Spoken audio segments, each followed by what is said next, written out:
Salam alaikum, Cheikh. Allah yashafik.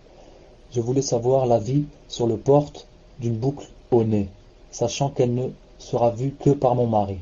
Barakallahu fik. Tafaddal, Cheikh.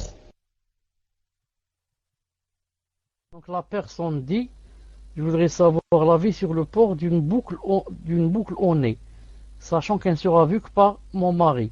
Est-ce que je pose la question, est-ce que la boucle au nez, ça veut dire qu'on va se trouer? Est-ce que ça veut dire on va trouer le nez pour mettre la boucle? Est-ce que c'est ça? J'attends votre réponse, Inch'Allah Ta'ala. C'est ça? Naam.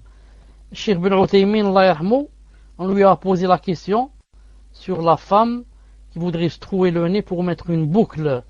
Naam.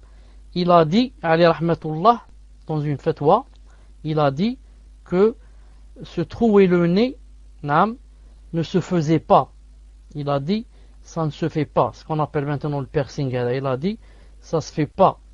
Il a dit, ce qui se fait, ce qui s'était fait aussi, c'est se trouver les oreilles. Se trouver les oreilles pour mettre des boucles d'oreilles. Naam. Il a dit, ce n'est pas une habitude des musulmans. Comme ça, il a dit. Il a dit, le fait de se trouver les oreilles n'est pas une habitude des musulmans. En fait, le fait de se trouver le nez, il a dit, ce n'est pas une habitude des musulmans. En fait, si vous remarquez bien, ça vient des hindous. Ce sont en Inde, surtout en Inde, hein, qu'on se perce le nez. Mais à la fin, il a dit, à la fin de sa fatwa, il a dit, mais s'ils sont dans un endroit, hein, où tout le monde, par exemple, fait cela, hein, il a dit, c'est possible qu'elle le fasse. Je veux un exemple. Si par exemple quelqu'un est en Inde et c'est une habitude très répandue chez eux, alors dans ce cas, s'il le fait, c'est permis.